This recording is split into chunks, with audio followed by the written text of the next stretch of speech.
하나님 말씀 보겠습니다. 로마서 3장입니다. 로마서 3장 우리 21절 말씀부터 31절까지 말씀입니다. 한 절씩 교도하시고 우리 31절은 함께 읽겠습니다.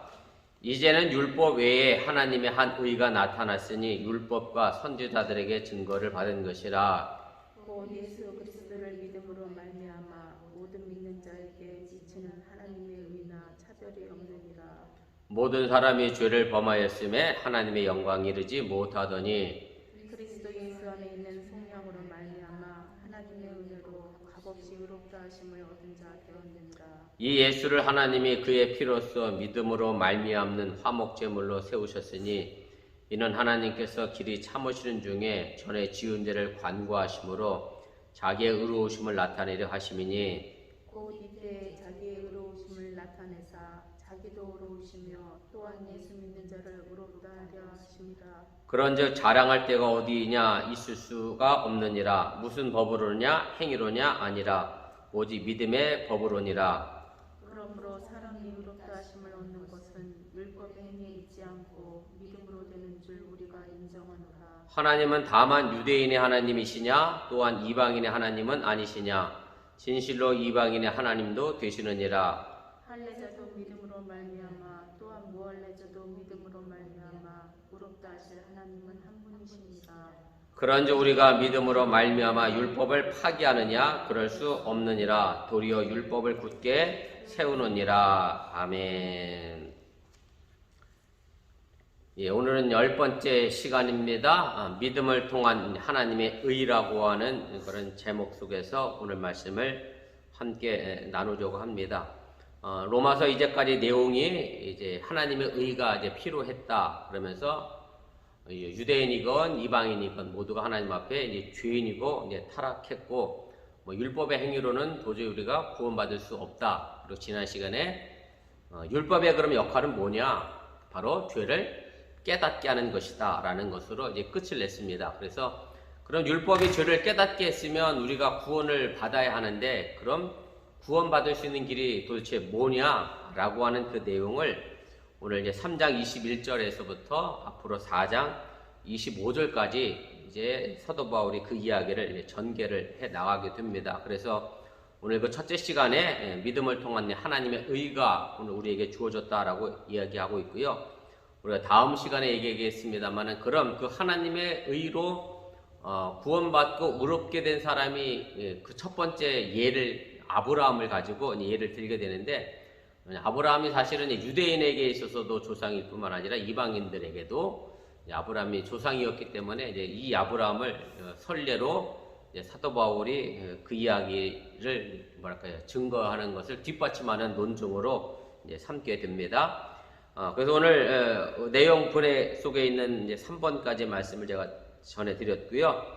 그래서 우리가 본문 개요를 차례대로 좀 보도록 하겠습니다. 그래서 제가 앞서 말씀드렸던 것처럼 바울이 1장 18절에서 지난 시간까지 이방인이건 유대인이건 모두가 사람들이 죄의 세력 아래 놓여 있었고 결국 하나님의 진노와 심판을 이제 피할 수 없는 그런 것임을 이제 논증을 해 보였고요. 특별히 바울은 유대인들이 하나님의 율법을 받았고 그들이 하나님의 선택받은 민족이라 그것 때문에 구원받을 거라 착각하지 말아라. 유대인들이 가지고 있었던 특권에 대하여 분명하게 다시 이야기하면서 이방인들에 대해서 너희들이 특별한 더 특권이 주어지지 않기 때문에 어떤 우월감이나 자랑할 것도 없다라는 것을 이제 확인을 시켜줬습니다. 그래서 2번입니다. 바울이 3장 1절에서 이제 그렇다고 하면 유대인이라고 해서 나은 점이 뭐냐라고 스스로 이제 묻었고 유대인이라고 해서 더 나을 것이 없다라고 자문자답하면서 결국 모든 사람이 다 죄의 세력 아래 놓여 있음을 이제 논증을 했기 때문에 이제 사도 바울이 이 이야기를 이어서 나가게 됩니다. 그래서 오늘 3번인데요. 오늘 새롭게 시작하는 이 단락에서도 하나님의 의가 율법과는 아무 관계도 없이 이제 예수님을 통한 또 예수님을 향한 믿음을 통해서 우리가 의롭게 됐다라는 것을 분명하게 이제 밝히게 되고요. 그래서 바울이 하나님의 의라고 하는 것은 이제 무조건적인 하나님의 선물이고 동시에 십자가에 처형된 예수를 다시 살리신 하나님의 능력으로 이제 이해를 하게 됩니다. 이 부분은 우리가 본문 주석 시간에 더 자세하게 설명을 하도록 하겠습니다. 그래서 바울이 이제 하나님의 능력과 은혜로 주신 의에 근거해서 유대인이나 이방이나 율법의 행함과 관계없이 믿음을 통해서 의롭게 된다라는 주장을 하게 됩니다. 그래서 바울이 이 단락에서 보여주고 있는 실제적인 관점은 뭐냐면 믿음으로 의롭게 된다라고 하는 바울의 신학론을 가지고 우리가 뭐라고 얘기하냐면 일반적으로 이제 칭의론이라 그렇게 얘기합니다. 좀 말이 어렵습니다. 이것도 한문이라 그렇긴 한데 죄인이지만 의인으로 쉽게 말하면 인정했다, 칭했다 이런 의미입니다. 그래서 우리가 여전히 죄인이지만 그래서 우리가 의인이 됐다라고 하는 말에 오해의 소지가 생길 수 있는 게 뭐냐면 죄에서 의인이 됐다 그러니까 내가 마치 죄가 이제 아무것도 없는 사람처럼 우리가 오해하는데 결코 그렇게 하는 게 아니란 얘기고 우리는 여전히 죄인이지만 하나님이 예수님을 통해서 우리를 의인으로 인정해 주셨다라고 하는 것이 칭의론의 핵심이고요. 그래서 사도 바울이 오늘 이 본단락에서 이야기하는 것은 그 칭의론을 강조하려고 하는 것이 아니라 3장 27절 그 이하에도 또 등장합니다만은 유대인이라고 해서 더 나갈 게 다시 없다. 이걸 한번 이제 강조하기 위하여 하나님의 의를 이제 인용을 하게 됩니다. 이 부분도 제가 주석 시간에 자세하게 다시 설명하도록 하겠습니다. 그래서 6번입니다. 그런 다음 바울은 이제 유대인이라고 해서 내세울 것이 없다라고 27절에 이제 반문을 하게 되고요. 그래서 바울은 기독교 공동체가 내적 갈등으로 나눠줄 수 있는 당위성의 근거를 하나님은 한 분이시다라는 말로 이제 다시 한번 통합하고 나누게 됩니다. 왜냐하면 로마 교회가 이제까지 유대인 기독교인들과 그 다음에 이방인 기독교인들이 함께 있었는데 이방인도 죄인, 유대인도 죄인, 너희들 다 잘난 게 없다. 그래서 막 분간하고 나눈 것처럼 보였습니다만은 실제적으로 하나님은 한 분이기 때문에 유대인의 하나님이기도 하지만 동시에 이방인의 하나님도 된다. 그러니까 너희들이 그렇게 내적으로 분열하고 갈라지는 일은 없다라고 하면서 하나님은 한 분이라고 하는 그 유대인의 전통적인 유신관을 이제 지적하면서 그래서 한 분이신 하나님께서 유대인에게만 은혜를 주시는 게 아니라 이방인에게도 은혜를 주신다. 또 이방인에게도 사람을 의롭게 하신다. 라고 하는 이야기를 전개해 나가게 됩니다. 그리고 마지막에 이 주장을 이제 증명하기 위해서 아브라함의 이야기를 이제 사용을 하게 되고요. 그래서 왜냐하면 아브라함은 이제 두 민족 유대인과 이방인의 모두 이제 조상이 되기 때문에 이제 사도 바울이 아브라함을 가지고 하나님께서 어떻게 그를 의인으로 인정해 주었는가에 대한 이야기를 하게 됩니다. 우리 본문주의 주석을 좀 보도록 하겠습니다. 21절에 이제라는 말로 본단락에 이제 시작을 하게 되고 그리고 26절에 보면 이때라고 하는 단어가 등장하게 되는데 이것이 과연 무슨 의미고 어떤 때인지 좀 생각해 보도록 하겠습니다. 그래서 제가 21절, 22절과 그 다음에 26절 말씀 다시 한번 읽어 드리겠습니다. 이제는 율법 외에 하나님의 한 의가 나타났으니 율법과 선지자들에게 증거를 받은 것이라 곧 예수 그리스도를 믿음으로 말미암아 모든 믿는 자에게 비치는 하나님의 의인이 차별이 없느니라 이렇게 되어 있고요. 그 다음에 26절에 보면 곧 이때에 자기의 의로우심을 나타내사 자기도 의로우시며 또한 예수 믿는 자를 의롭다 하려 하심이라. 그래서 이제라는 단어와 그 다음에 이때라는 단어가 사실은 같은 시기를 언급하는 같은 시대를 언급하는 그런 내용이고요. 그럼 이 시대가 과연 어느 시대냐라고 하는 얘기입니다. 그래서 가로 1번입니다. 물론 이제라고 하는 이 단어가 새로운 문단을 시작하는 이끌어가는 첫 번째 등장하는 그런 의미의 말이긴 합니다만은 그것이 함축하는 의미가 아주 중요한 의미를 가지고 있습니다. 왜냐하면 바울이 이 이제는 이라는 단어와 그 다음에 이때는 이라는 이 단어를 통해서 구약 시대에 가지고 있었던 구원 역사, 율법에 관련된 것과 그 다음에 예수 그리스도를 통한 믿음의 역사를 새롭게 구별하는 그런 시점으로 삼고 있고 그것을 나누는 단어로 사용하고 있기 때문에 그렇습니다. 그래서 가로 2번입니다. 그래서 이제 이때는이 언제냐면 바로 율법과 선지자 시대를 넘어선 그래서 예수님을 통해서 새로운 신약 시대를 열어가는 때를 의미하는 거고요. 마지막 종말의 시작의 출발점이다라고 우리가 이야기할 수 있음을 기억하시길 바랍니다. 그래서 사도 바울이 예수님을 통해서 구약 시대에 가지고 있었던 율법의 역할은 이미 이제 끝이 났다, 종말을 맞았다라는 것으로 선을 긋고 있는 거고, 이제 새로운 믿음 안에서 우리가 하나님의 의를 얻어 우리가 의인 되었다라는 것으로 이야기를 하게 됩니다. 그래서 제가 바로 이번의 내용인데 그대로 다시 한번 읽어보도록 하겠습니다. 그러므로 이제 이때는 율법과 선지자의 시대를 넘어 하나님의 때가 차서 새로이 동뜬 시점인 동시에 하나님의 의가 새로운 역사적 국면에서 새로운 양식으로 나타난 마지막 시간대의 첫 출발점, 진입선을 이야기를 하게 됩니다. 제가 갈라디아서 4장 4절 5절 말씀 각주에 하단에 달아드렸는데 보면 이렇게 돼 있어요. 때가 참에 하나님이 그 아들을 보내사 여자에게서 나게 하시고 율법 아래에 나게 하신 것은 율법 아래에 있는 자들을 속량하시고 우리로 아들의 명분을 얻게 하려 하십니다. 그래서 때가 찼다. 하나님이 계획하신 때가 이르렀기 때문에 하나님이 그 아들을 마리아를 통해서, 여자를 통해서 보내셔서 율법 아래에 태어나게 하셨다. 왜 그런지 하면 율법 아래에 태어나야 사실은 율법 아래에 있는 사람들을 구원할 수 있기 때문이다. 우리 속담으로 얘기하면 호렙이 세정은 과부가 아는 것처럼 하나님이 그래서 예수님을 사람의 몸으로 보내신 이유가 바로 여기에 있음을 이야기하는 거고요. 제가 상식적으로 하나 더 말씀을 드린다라고 하면 성경에 보면 이 시간적 개념이 히라보로 두 가지가 나와요. 하나는 이제 크로노스라고 하는 시간이 있고 또 하나는 카이로스라는 시간이 나오는데, 크로노스는 우리가 알고 있는 일반적인 시간입니다. 시간이 흘러가는 것. 그래서 우리가 그 연대기라고 하는 단어 의미도 크로노지컬인가? 그렇게 돼 있죠? 시간 순서대로 하는 거. 그럼 카이로스가 말하는 때는 뭐냐면, 이거 시간대로 흘러가는 때가 아니고, 여러분들이 쉽게 생각하면 이런 거. 우리가 특별히 즐거웠을 때를 특별히 기억하잖아요. 바로 그런 때를 얘기하는 거예요. 그리고 하나님의 때를 얘기하는 거예요. 하나님이 정하신 때. 꼭 어떤 일정한 것이 아니라, 하나님께서 때가 차면 오늘 아들을 보냈다라고 얘기하는 것처럼 하나님께서 계획하신 때가 이루어지는 시간을 가지고 카이로스라는 단어로 사용했어요. 그래서 크로노스와 카이로스라는 때의 의미가 그렇게 구별되는 것도 상식적으로 알아두시면 좋을 것 같습니다.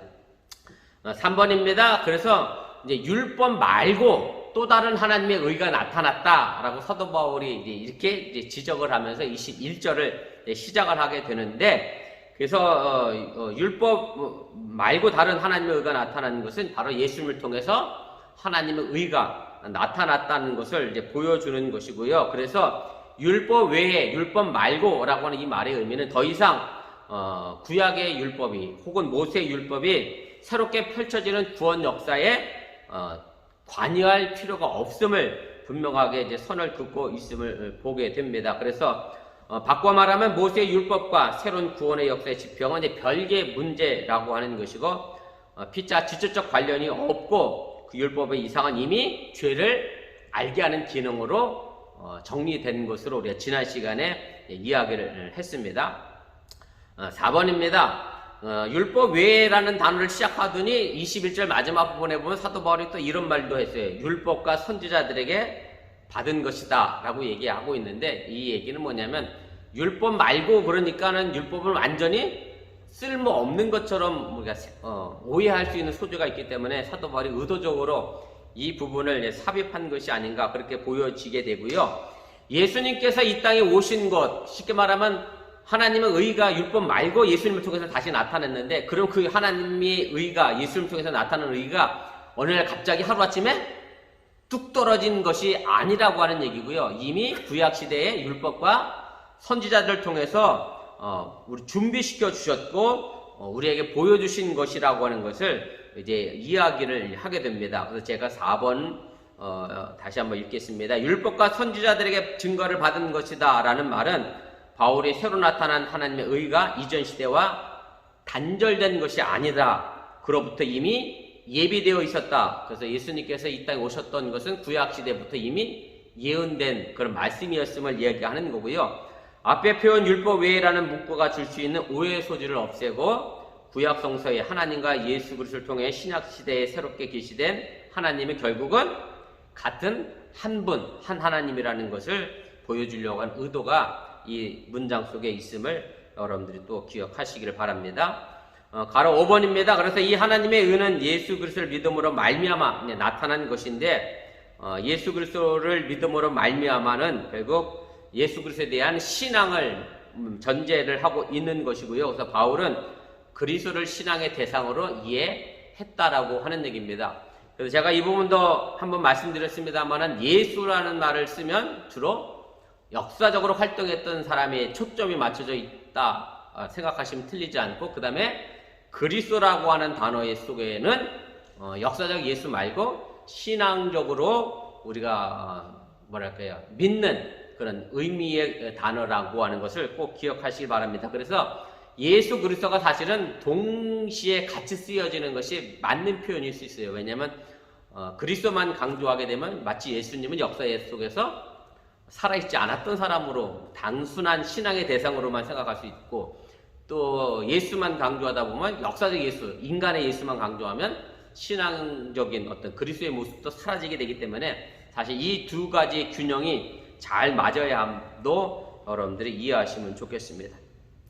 6번입니다. 그래서 바울은 하나님의 의가 미치는 범위를 포괄적으로 모든 믿는 사람에게 이제 적용을 시키게 되고요. 그래서 하나님의 구원의 역사는 차별이 없음을 이제 이야기를 하게 됩니다. 이것은 이미 사도 바울이 앞서도 이야기했습니다만은 이방인이건 헬라인이건 차별이 없음을 여러 번 가르쳤고 이해했고 그분에 대해서 이미 말씀을 전한 바 있기 때문에 이 부분도 함께 기억해 두시면 좋겠습니다. 우리 3페이지 제일 위로 올라가도록 하겠습니다. 그래서 그 다음입니다. 2번입니다. 하나님의 영광 이르지 못한 이유가 무엇입니까? 오늘 23절에 나와 있는 말씀인데 제가 읽겠습니다. 모든 사람이 죄를 범하였음에 하나님의 영광 이르지 못하더니, 어찌 보면 뭐 당연한 결과의 말씀의 내용입니다. 이미 3장 9절 말씀 속에서 사도 바울이 앞서 결코 우리가 다 죄 아래 있다라고 선언했고요. 의인이 하나도 없다라고 선언했기 때문에 뭐 모든 사람이 죄인이었기 때문에 죄를 범하는 것은 지극히 당연하다라고 하는 얘기고요. 우리가 이 부분에서도 뭐 또 하나 생각할 것은 뭐냐면 이런 거죠. 사과가 열렸기 때문에 사과나무냐, 아니면 사과나무였기 때문에 사과가 달렸느냐, 이 차이의 문제거든요. 사실은 사과나무기 때문에 사과가 열리는 게 맞는 거죠. 그래서 우리도 마찬가지예요. 우리가 원래 죄인이었기 때문에 죄를 짓는 결과가 나온 거지, 내가 죄를 졌기 때문에 내가 죄인이 된 것은 아니다라고 하는 것을 다시 한번 기억하시면 좋겠고요. 그래서 모든 사람이 죄인이기 때문에 결국 죄를 범하는 것은 지극히 당연하고, 뭐 죄를 지었으니 당연히 하나님의 영광이 이르지 못한 것도 당연하다라고 하는 얘기입니다. 그래서 영광이라고 하는 말의 의미가 뭐 단순히 생각하는 뭐 어떤 영화로움을 의미하기보다 오늘 여기서 얘기하는 것은 하나님이 내게 가까이 하지 못했다라고 하는 하나님의 임재를 의미하는 것으로 여러분 이해하시면 되고요. 그래서 구약 성경에도 사실 하나님의 영광이라는 말이 많이 등장하게 되는데, 하나님이 실제로 임하시는 현존의 모습을 표현하는 단어가 바로 영광이라는 단어고, 또 하나 생각해 본다라고 하면 하나님이 우리를 만드실 때 하나님의 형상대로 우리를 만들었기 때문에 사실 우리들 마음속에도 뭐가 있어요? 우리에게도 하나님의 영광된 존재로서의 속성을 가지고 있기 때문에 저로 말미암아 우리가 하나님으로부터 물려받았던 그 속성의 모습들이 사실은 타락했고 그 본질이 흐려졌고, 그러다 보니 하나님께로부터 오는 어떤 은혜를 받을 수 있는 자격을 박탈당했다라는 것으로 이해해도 틀리지가 않습니다. 3번입니다. 바울은 하나님의 의를 더 확신하게 설명하기 위해서 초대교회 전통적인 신앙 고백을 사용했습니다. 그 의미가 무엇입니까? 초대교회 가지고 있었던 신앙의 전통적인 모습, 사도 바울뿐만 아니라 모든 초대교인들이 믿고 있었던 그런 내용의 이야기인데요. 오늘 24절부터 26절까지 있는 말씀인데 제가 읽겠습니다. 그리스도 예수 안에 있는 속량으로 말미암아 하나님의 은혜로 값없이 의롭다 하심을 얻은 자 되었느니라. 이 예수를 하나님이 그의 피로써 믿음으로 말미암는 화목제물로 세우셨으니 이는 하나님께서 길이 참으시는 중에 전에 지은 죄를 관과하심으로 자기의 의로우심을 나타내려 하심이니 곧 이때에 자기의 의로우심을 나타내사 자기도 의로우시며 또한 예수 믿는 자를 의롭다 하려 하심이라. 이렇게 초대교회인들이 고백을 했다라고 하는 얘기고, 뭐 쉽게 줄여 얘기하면 하나님께서 예수님을 이 땅에 화목제물로 보내셨고, 그 화목제물로 돌아가신 그 예수를 우리가 믿으면 하나님이 우리를 의롭게 인정해 주셨다. 뭐 이렇게 요약하고 정리해 볼 수가 있을 겁니다. 제가 그 내용 자세하게 하나씩 좀 차례대로 가보겠습니다. 오늘 가로 1번입니다. 그래서 사람이 죄를 지었기 때문에 하나님의 영광이 이르지 못했는데, 사실 그것이 대하여 우리가 좌절할 수밖에 없는 상황이고, 그럼 하나님의 영광이 다시 우리에게 임할 수 있는 대안이 뭐냐, 방법이 뭐냐라고 하는 것을 이제 24절을 통하여 우리에게 증거를 해 주게 됩니다. 그래서 이것은 단순히 의롭게 칭함을 얻는 것도 아니고, 그렇다고 해서 내가 어떤 공로로, 어떤 율법의 행위로 스스로 의롭게 되는 것도 아니고, 그 어떤 대가 없이 하나님에 의하여 의롭게 만들어진 것임을 이제 이야기를 하게 되는데, 그래서 이 사실을 나타내는 단어가 두 개가 등장하죠. 그것은 하나님의 은혜, 그 다음에 값 없이라고 하는 단어고요. 그래서 은혜라는 말은 사실은 공짜로 주어지는 선물이라는 말로 설명하면 가장 맞다라고 하는 얘기고, 값 없이도 마찬가지죠. 내가 값을 치르지 않았는데 줬기 때문에 마찬가지 의미가 있고요. 그래서 이 두 단어의 중복은 결국은 사람을 의롭게 된 것은 전적으로 사람에 의해서가 아니라 하나님의 주도권에 의해서 무조건적으로 이루어진 것을 이제 강조를 하게 됩니다.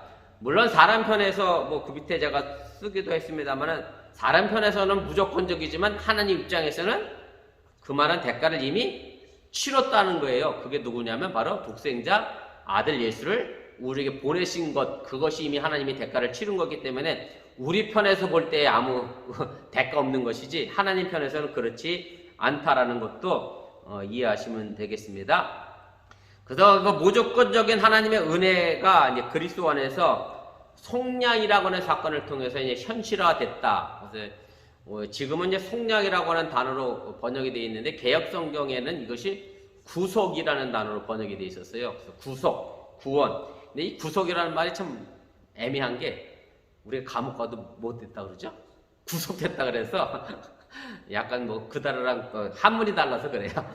그래서 아마 새롭게 번역하면서는 이제 좀 이해하기 쉽게 속량이라는 단어로 바꾼 것 같고요. 그래서 구속이나 구원이나 사실은 같은 의미입니다. 속죄함을 얻었다라고 하는 의미가 구속인데, 그래서 이제 속량이라는 단어로 바꿨고요. 그래서 영어 표현해 보면 잘 아시는 것처럼 우리가 포인트 그거 가지고 물건을 살 때 리덴션이라는 단어를 사용하는데, 그래서 영어 성경에는 그렇게 표현이 되어 있어요. 그래서 속량이라고 하는 이 정확한 헬라어의 단어, 제가 발음이 좀 어렵습니다. 아폴루트로세우스라고 되어 있는데, 이 말의 의미는 뭐냐면 결국 전쟁포로나 죄수를 일정한 대가를 치르고 풀어주는 어떤 행위, 또 이로 발생하는 여러 가지 제사적 과정을 의미하는 거고요. 그래서 속량은 그냥 이루어지는 게 아니라 그의 정당한 값을 이미 치렀기 때문에 이루어지는 것이라고 하는 얘기입니다. 지금도 마찬가지입니다만은 가끔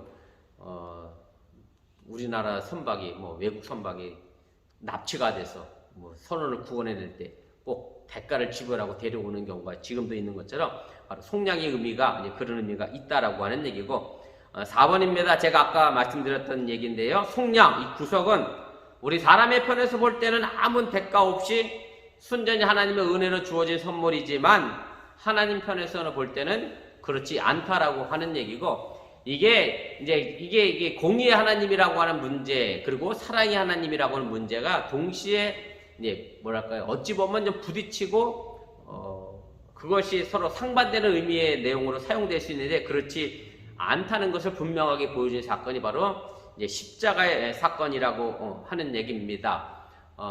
쉽게 말씀드리면 이렇게 설명드리면 좋겠죠? 제가 거기도 썼습니다만은, 범죄했으면 당연히 그 범죄에 대한 대가를 치르는 게 맞는 공의예요. 그게 맞는 공의예요.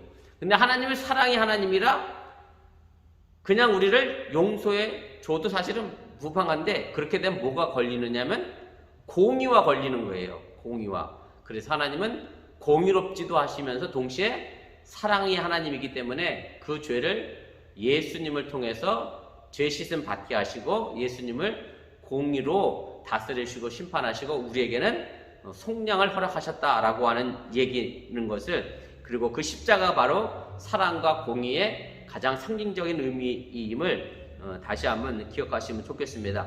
그래서 제가 4번 읽을 테니까 뭐 그대로 따라가시면 좋겠습니다. 속량, 구속은 인간 쪽에서 볼 때 아무 대가 없이 순전히 하나님의 은혜로 주어진 선물이지만 하나님 쪽에서는 공의의 신답게 그에 대한 적절한 대가를 지불해야만 한 것이고요. 다시 말씀드리면 범죄한 인간에게 그 법적 대가는 사형이지만 하나님은 인간을 모두 멸망시키는 극단적인 방법을 취하지 않고 그리스도의 십자가의 죽음을 통한 해결책을 제시한 것이고, 그래서 그리스도 안에 있는 구속의 신학적 배경, 속량의 신학적 배경이 된 것임을 기억하시기를 바랍니다. 5번입니다. 25절에 이제 그의 피로 인해서 당연히 예수님이 십자가에서 달려 돌아가시면서 흘린 피를 의미를 말하는 것이고요. 피라고 하는 것은 구약 성경에 보면 전부 다 생명과 연결이 되어져 있기 때문에 그래서 예수님의 피라고 하는 것은 예수님의 생명을 대신했다라는 말로 여러분들 이해하시면 되겠습니다. 우리 4페이지 제일 꼭대기로 올라가도록 하겠습니다. 6번입니다. 가로 6번. 그래서 바울은 예수님의 이런 희생적 죽음과 이를 나타내는 피의 구원론적 의미를 이제 부여를 했고요. 그래서 결국 그 죽음의 대수적 공로를 수용하는 믿음의 자세를 우리에게 요구하고 있다라고 하는 얘기입니다. 그래서 우리가 해야 될 일은 지금 뭐냐면 예수님께서 그렇게 하나님의 공의에 의하여 십자가에서 죽으셨고 그것을 통해서 우리가 죄의 용서함을 받았다. 그것을 바로 우리에게 믿어라 라고 하는 것을 요구하는 것이고, 믿고 믿지 않고는 결국 우리 인간 쪽에 책임이다 라고 하는 것을 이제 사도 바울이 이야기를 하게 됩니다. 사실 이제 이런 부분이 있어요. 제가 교도소 얘기해서 또 죄송합니다만은, 제가 교도소에 근무하면 이제 가석방으로 나가는 사람들 있잖아요. 일찌감치 새벽같이 나가요. 그런데 가석방 통지서를 전해줬는데 통지서를 받은 사람이 나 그거 못 믿겠다. 난 가석방 안 됐을 거야. 나 아직 형기가 10년이나 더 많은데 내가 어떻게 벌써 나가? 나 안 나갈 거야 하고 버티면 사실은 그 웃긴 거죠. 웃긴 거예요. 이게 바로 이런 부분이에요. 예수님이 우리를 위하여 죄를 속하기 위해 돌아가셨는데 난 안 믿어. 난 그냥 여전히 죄로 살 거야. 난 감옥에 그냥 있을 거야 라고 하는 것과 똑같은 의미다라고 하는 것을 우리가 좀 그게 맞는 표현일지 모르겠습니다만 아무튼 그렇게 쉽게 예를 들어 설명할 수 있다라고 하는 얘기입니다. 그래서 8번입니다. 7번 건너뛰었군요. 그래서 화목제물이라고 하는 단어가 나오는데 우리가 좀 오해가 없었어야 하는 부분이 있습니다. 무슨 얘기냐면 화목제물은 말 그대로 하나님과 사람이 화목시키시는 제물이라고 하는 말의 의미인데, 근데 원래적인 의미의 뜻은 이런 의미가 있어요. 거기 보면 성난신을 달랜다. 하나님이 우리 죄 때문에 화가 나서 하나님의 비유를 마치기 위하여 예수님께서 십자가에서 죽으셨다. 이런 개념의 화목제물은 아니다라는 것을 여러분들이 이해하시고 오해 없으시기를 바라고요. 그래서 화목제물의 의미는 속죄나 속죄의 수단이라고 하는 의미지 화난 하나님을 달래기 위한 어떤 말 그대로의 화목제물의 의미는 결코 아니라고 하는 얘기임을 여러분들이 오해가 없기를 바랍니다. 그래서 제가 7번 마지막 단에 하나님께서 인간의 죄에 대한 충분한 대가의 제물로 예수님의 피 흘리심을 이미 받으셨음을 의미하는 거지, 하나님 화가 났으니까 하나님 달래드려야지 이방신처럼 그렇게 제사를 드리는 것은 아니다라는 것을 이해하시면 되겠습니다. 8번입니다. 그 결과 26절의 말씀은 하나님이 자신이 의롭다고 하는 사실 자체를 우리에게 증명해 보이시는 것이고, 나아가서 하나님의 의의 대명사인 예수를 믿는 자에게 또 하나님은 우리에게도 의로운 신분을 부여해 주셨다라고 하는 그런 말씀입니다. 마지막 4번입니다. 바울은 다시 한번 자문자답의 형식으로 유대인들이 더 나은 것이 없음을 말하게 되고요. 그럼 믿음의 역할이라고 하는 것이 무엇인지 우리에게 설명을 해 주게 됩니다. 오늘 27절부터 31절까지 제가 읽겠습니다. 그런즉 자랑할 데가 어디냐? 있을 수가 없느니라. 무슨 법으로느냐? 행위로냐? 아니라 오직 믿음의 법으로니라. 그러므로 사람이 의롭다 하심을 얻는 것은 율법의 행위에 있지 않고 믿음으로 되는 줄 우리가 인정하노라. 하나님은 다만 유대인의 하나님이시냐? 또한 이방인의 하나님은 아니시냐? 진실로 이방인의 하나님도 되시느니라. 할례자도 믿음으로 말미암아 또한 무할례자도 믿음으로 말미암아 의롭다 하실 하나님은 한 분이시니라. 그런즉 우리가 믿음으로 말미암아 율법을 파기하느냐? 그럴 수 없느니라. 도리어 율법을 굳게 세우느니라. 사도 바울이 다시 한번 유대인들의 우월성에 대하여 반박하면서 너희들이 더 나은 것이 없다라고 하는 것을 이제 하나님의 의를 가지고 이야기를 하게 됩니다. 왜냐하면 하나님께서 예수님을 통해서 의를 의롭게 인정해 주셨기 때문에 너희가 율법 더 잘 지켰다고 해서 더 나은 게 없다라는 것을 이제 반문하기 위하여 이제까지 하나님의 의에 대한 얘기를 한 것이고, 제가 아까 말씀드렸던 것처럼 그래서 사도 바울이 칭의론을 이야기하고자 오늘 본문의 말씀을 이야기한 것은 일단 아니다라는 것을 이해하시면 좋겠습니다. 가로 1번입니다. 바울은 모든 사람이 이제 그리스도 신앙을 통해 의롭게 된다면 또 그 신앙이 율법의 행위와 무관한 하나님의 선물일 뿐이라면 유대인조차 자랑할 것이 없음을 다시 한번 이제 말하게 되고요. 그래서 하나님의 의라고 하는 것은 율법의 행위로서가 아니라 믿음으로 주어지는 것이고, 이제 사람들은 자신의 어떤 의로운 행위나 율법의 행위가 아닌 하나님 앞에서 의롭다함을 받으려는 생각이 잘못됐다라고 하는 것을 다시 한번 깨달아 인지시키는 것이고, 율법의 행위가 아니라 믿음으로 우리가 의롭게 됨으로 돌아와야 한다라고 하는 얘기입니다. 율법의 행위는 구체적인 성과로서 자신의 공적을 드러낼 수밖에 없습니다. 왜냐하면 아무래도 사람인지라 내가 어떤 것을 통해서 뭘 얻었으면 이렇게 내가 했다라고 자랑할 수밖에 없는 그런 구조 속에 있기 때문에, 그래서 율법의 행위로는 철저하게 구원에 이르지 못한다라고 이야기하고 은혜의 믿음으로만 우리가 의롭다함을 인정받는 것을 이제 이야기를 하게 됩니다. 사실은 이 원리가 이제 똑같은 거죠. 하나님께서 죄를 지었기 때문에 모든 사람에게 심판과 저주를 내리겠다라고 약속했으면, 믿음으로 예수를 믿었으면 동일하게 모든 사람에게 구원을 베푸시는 것이 하나님의 의지, 구별하고 차별해서 나눠서 너는 되고 누구는 안 된다라는 식의 의미는 결코 아니라고 하는 것을 다시 한번 기억하시기를 바라고, 사실 우리가 이 기독교의 신앙이 뭐랄까요?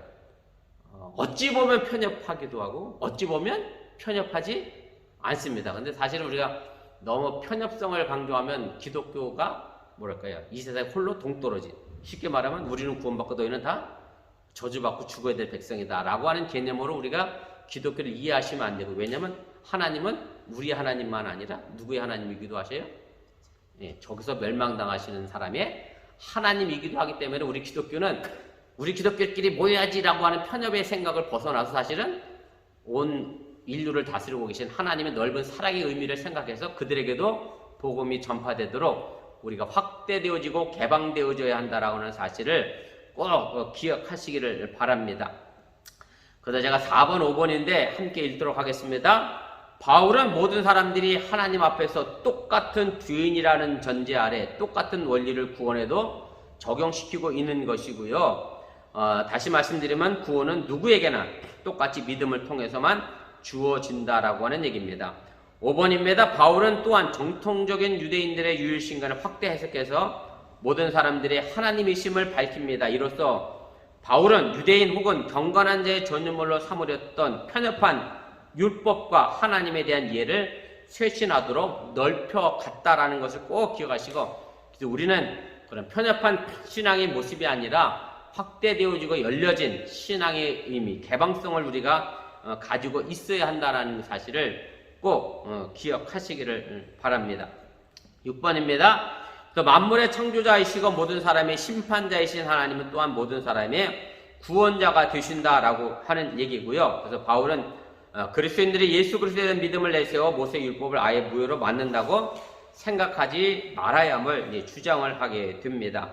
우리 마지막 페이지 5페이지 제 꼭대기로 가도록 하겠습니다. 그래서 그 믿음이라는 것이 결코 율법을 폐하는 것이 아니다 라고 하는 얘기고요. 오히려 믿음은 율법을 굳게 세우고 만들어가는다, 확립시킨다 라는 것으로 이제 사도 바울이 이야기를 하게 됩니다. 그래서 사도 바울이 율법이 전부 쓸모없다, 할례가 필요 없다 이렇게 얘기하니까 좀 어려운 말로 얘기하겠습니다. 사도 바울이 율법 폐기론자다 이렇게까지 표현하는 사람인데, 사도 바울은 결코 율법이 폐기론자는 아닙니다. 율법이 필요 없다라고 얘기하는 것이 아니라 오히려 믿음을 통해서 율법을 뭐 하는 거예요?